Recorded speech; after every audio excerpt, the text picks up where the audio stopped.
Welcome to Let's Talk About It. I'm Sheena, And I'm Tamara. and we're talking today about the stages of a relationship. So it may seem like we're going arse backwards about this because the stages of a relationship sounds like something we should have talked about in episode 1. Yes, perhaps, except that I think a lot of the content that we've given before this help you get into the right framework for a relationship, Yes. which I think is ideal before you actually get to the relationship stages because it'll help you understand the stages a bit better as well. Well, I couldn't have said it better myself. Let's start with the very first phase, falling in love. This is the phase that movies are made of and Mm-hmm. books are written about, Meadows, lovers running across fields. songs. I can't stop thinking about you. Mm-hmm. So in 1979, Dorothy Tenove coined the term limerence for the first stage of love. It's characterized by physical symptoms, flashing, trembling, palpitations, sounds like you're about to have a heart attack. You're excited. Well, you are having an attack of the heart in a way. Well, that is true, actually. See, this is why I married you. You're very smart. Intrusive thinking, obsession, fantasy, sexual excitement, and Dun, fear dun, of rejection. dun. Yeah. And then later, Dr. Teresa Crenshaw wrote a book called The Alchemy of Love and Lust. And in this book, she stated that there are very specific people that elicit these reactions in us. So you can't just, come in contact with just anyone and get the heart palpitations, the flushing, the obsession. It has to be a specific person. And that's going to differ, obviously, from person to person. And that's why you meet some people and you just have zero chemistry. Right, and other people you have this soul connection. That's what it feels like. But Mm-hmm. what it actually is they smell right, Mm-hmm. they feel right, they look right, and it just everything kind of correlates into this hormone-inducing delight. Yes. So when you're in love, that all of your senses are actually really involved and they really make you think differently. So these hormones flood your system. There's a whole bunch of them. There's pheromones, there's oxytocin, there's something that I can't pronounce called PEA, and Phenylethylamine. which is a natural amphetamine So drugs. fuck meth.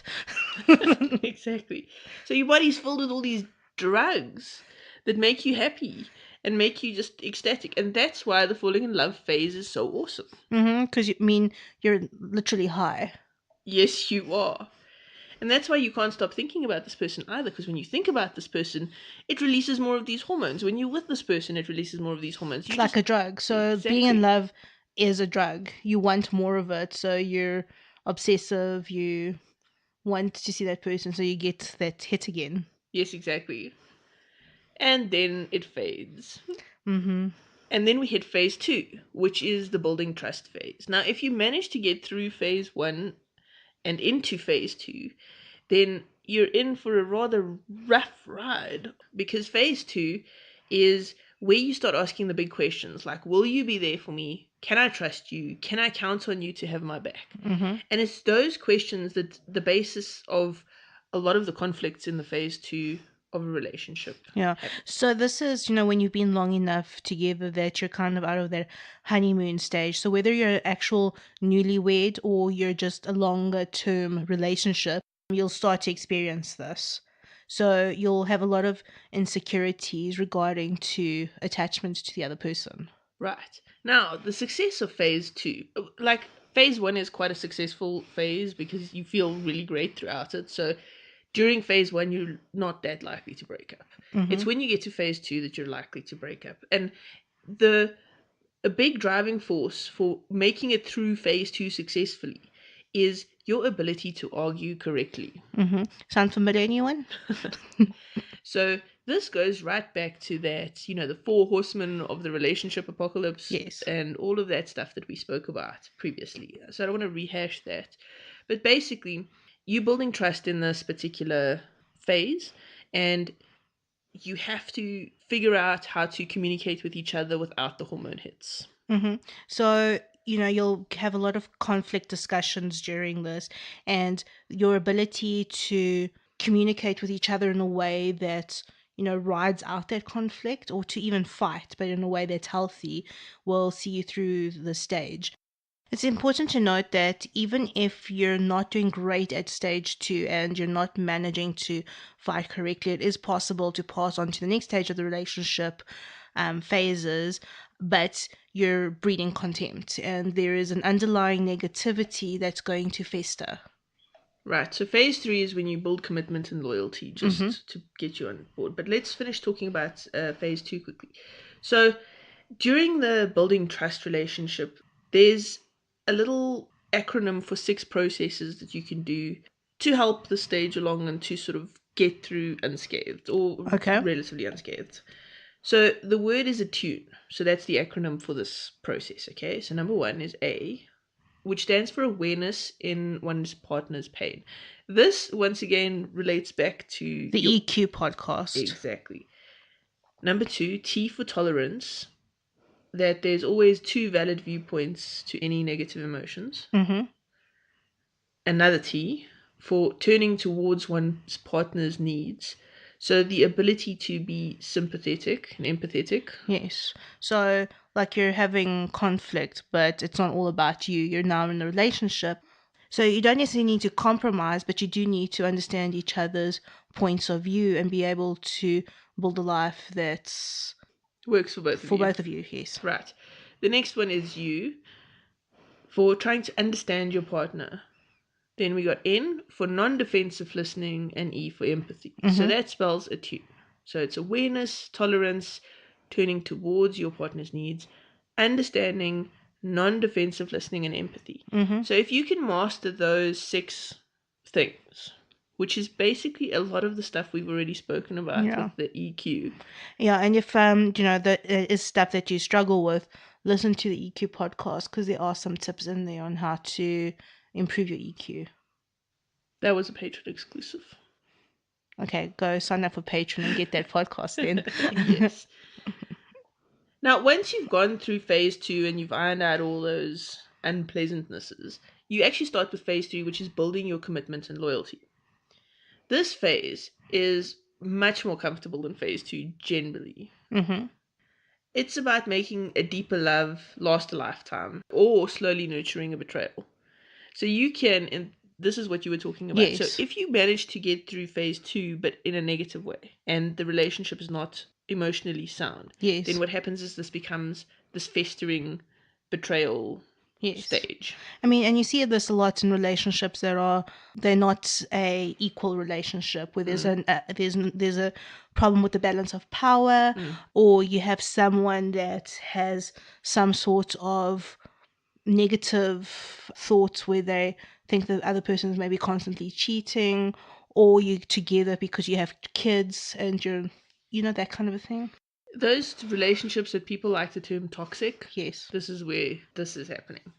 So an important metric in phase 3 is what the author of this article that we're referencing calls the fairness metric. The sense that power is fairly distributed in a relationship is what the fairness metric is all about. It's difficult to establish deep and lasting trust in relationships that has unwelcome power symmetry. We spoke about this in one of our previous podcasts about how you have to feel like you're equals in a relationship. Yes. And that study where we spoke about gay relationships and straight relationships and the power dynamics of them and the gender roles. Yes, right? yes. We spoke about how homosexual couples tend to have, even if they have the traditional male-female type roles, they tend to feel less upset about it. Yes. Because there isn't that power dynamic. Yes. I think what's key with phase 3 is if you feel like there is an imbalance of power, you need to address that if you want to continue in the relationship. It's an interesting point. I wonder, though, if it's not too late at that point.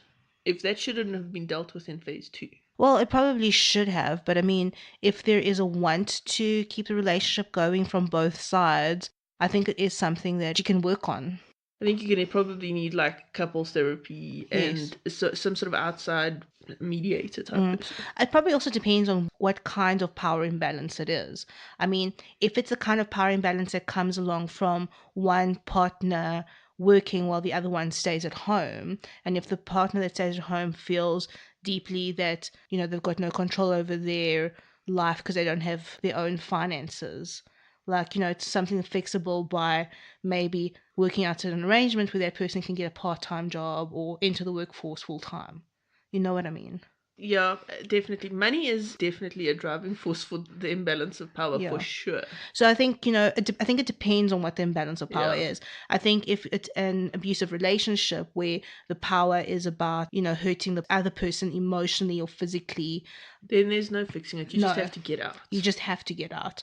So I think it really depends on what that imbalance is. But I do think there are cases where it's stuff where a person has changed their mind about what they want in life, or they discover that have grown. Is not what they want. Exactly. And I think in those cases, communication can really help to get over that.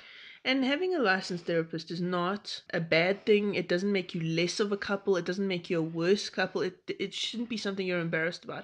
A lot of people need therapy, need help, need guidance, because these people can look from the outside. They've got techniques that they can give you to help you through these things. It's things that we don't learn naturally. No. And the thing is, if you have broken your arm, you go to a doctor. If your car has an indicator that's broken, you take it to a mechanic to fix. Like, we use professionals in everyday bits of our life. Use it in your relationships too. I mean, what makes your relationship less worthy of professional help than your car? I agree with that, especially considering we're not professionals with our own emotions. We have discussed emotional intelligence and how you should be teaching that to your children, because we don't get taught that. So, if you need the help, get the help. There's nothing wrong with it. I agree with that. You're listening to The Lesbian Talk Show. TheLesbianTalkShow.com, your hub of podcast information. So then I went and looked up, because I wanted a little more information on, how to make phase 2 and 3 really work. Okay. Right? And so I found an article in Time magazine called The Science Behind Happy Relationships. They've got a couple of pointers here. They say in the early stages of love, we're exhilarated, and then we move on to the general grind of everyday life. And that's the key here, is that it's the everyday stuff that is going to hurt you in the long term. Well, that's the thing. I mean, we spoke about how being in a relationship when it's new is like being high on a drug. Yeah. Now, when you come off that high, that alone can feel like quite the crash. Yeah. But then you bring in everyday problems, whether it's, who gets to make dinner tonight, or, hey, I just lost my job, or whatever it is. Right. How do you navigate through that space? Yes. Right, but it also gets a little more complicated than that. Remember how we spoke in one of our previous episodes about how to be a whole person first? Yes. That whole thing? Mm-hmm. Well, you bring your own personal baggage into the relationship as well, and that starts to creep in during phases 2 and 3. And we find ourselves floundering with hurt feelings and emotional withdrawal, escalating conflict, insufficient coping techniques, and boredom. Because now we're not getting those hits from being with this person. So it feels like, what's the point of any of this really? Yeah, and I think a lot of people mistake, the second part of a relationship. They think that getting to the part where you're not necessarily having sex every 5 minutes, or you don't feel that like jolt of electricity every time you touch, that the relationship has gone stagnant. And that's not true. It's just you've gone into another phase. I mean, you can't live your life on a high. I mean, it'd be nice, but yes. Yeah, probably have a heart attack from that. But that's right. The phase 2 is finite. And it will get better, because when you hit phase 3, it's a whole different kind of level of awesome. Some people don't understand that having that relationship that gets to the stage where you're just comfortable with each other. Okay, when you say the word comfortable, though, I know exactly what you mean, but it sounds boring. No, I know it does, but I think so many people carry around this misinformation where they think that for a relationship to be successful, it needs to be dramatic and passionate 100% of the time.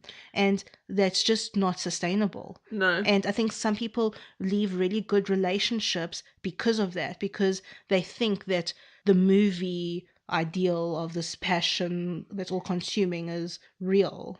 Well, it is real in the first phase of the relationship. But that's the thing. I mean, movies show you up to the happy ending. They don't show you what comes after. Right. So what comes after is all the conflict, and then we get to phase 3, which is where you and I are at. But now, in order to get through phase 2 and into phase 3, there are some fundamental lessons but that are both difficult to master but super obvious, which is empathy, positivity, and a strong emotional connection, Okay, so empathy, which is EQ, basically. So it's being able to connect with another person and put their feelings above your own, basically. not just above your own, but to understand them, to actually understand what's going on, regardless of your feelings. Yes. Okay, maybe that is a better way of putting it. Well done. Okay. High five. And positivity is important in this space as well. Okay, I think, what kind of positivity though? Because it can be dangerous if you just always like overly positive. So when they talk about positivity, do you remember we spoke about the small things often principle from the Gottman Institute? That means that find ways to compliment your partner every day. Find ways to connect every day on an emotional level. Small things often. Not necessarily big gestures. It's the small. Okay, so it's, getting the person a cup of coffee when you know they need one. Exactly. Or saying, hey, that dress looks really good on you. Right. A touch as you walk past. I really enjoyed your lasagna last night. Whatever it is. So right? even if you have pressures, if you, struggling with money or if you're fighting about something, find ways to connect in a positive way, even if you haven't gotten over whatever it is that you're dealing with. Exactly. Because those things are what get you through phase 2. They build the And trust. build the trust. Exactly. And Because- then they do each other commitment later. Right. So the questions you ask in phase 2, if you remember, are: will you be there for me? Can I trust you? Can I count on you to have my back? And if you feel like you're being loved and like somebody's paying attention and like they really get you, the answer to those questions are going to be yes. Yeah. Because remember, like every relationship will have a fight at some point, but knowing that that person, regardless of it, still loves you, is still there for you, even when you're fighting about something. And it's these like little things that help you remember that and help you feel stable in that relationship. Absolutely. Because it builds, remember the 5 positive to 1 negative thing during an argument? It's the same sort of thing. You're just building that really solid foundation. Yes. Let's talk about the strong emotional connection for a minute. When it comes to the brain and love, biological anthropologist and Kinsey Institute senior fellow Helen Fisher's found that after putting people into a brain scanner, they practice empathy, they control one's feelings and stress, and maintain positive views about your partner. That's the things that they're doing in their brain, Okay. if that makes sense. Yes. So controlling your stress and emotions boils down to the simple thing of keep your mouth shut and don't act out. So I think anybody who's been in a really bad argument understands that at some point you have a choice. You can either walk away and go and do something else and come back when you're feeling calmer, or you can just let rip. And then when you let rip, you feel really bad about it afterwards. If you can master the act of not doing that and walking away and going to the gym or reading or doing something that takes you out of that space, it will lead to a happier, healthier relationship overall.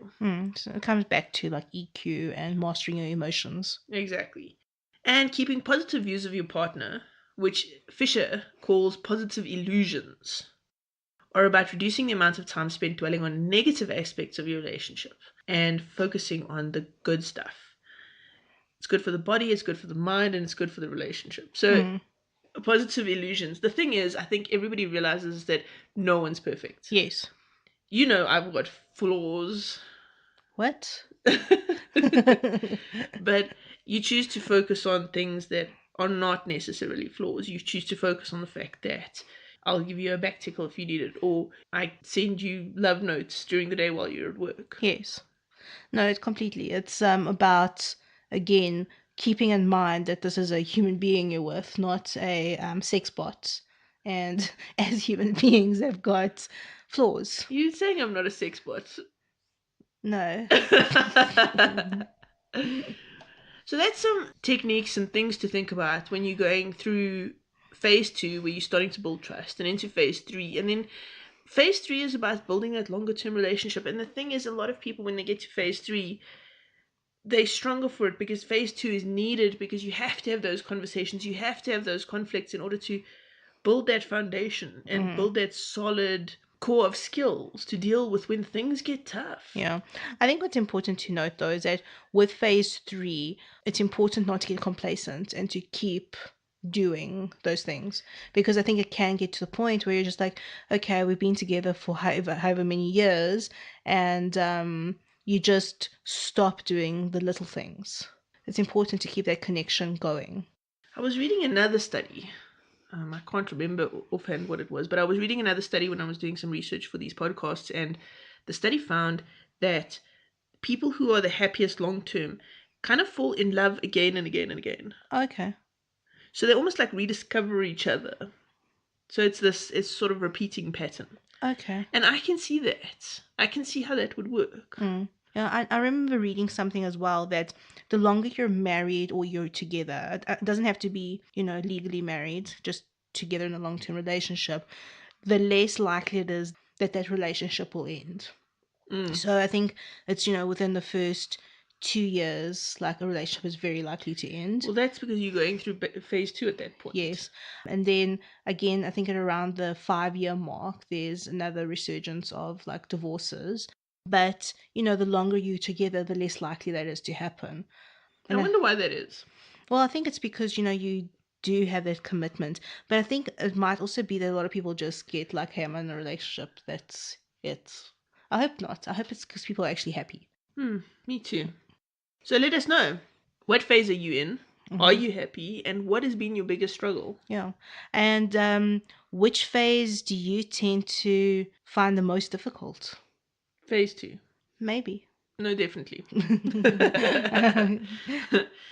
That's all for this week. I'm Sheena. And I'm Tamara. You've been listening to Let's Talk About It. If you enjoy this podcast, come and sign up to Patreon to get exclusive podcasts, including episodes of Let's Talk About It that we don't share with everybody.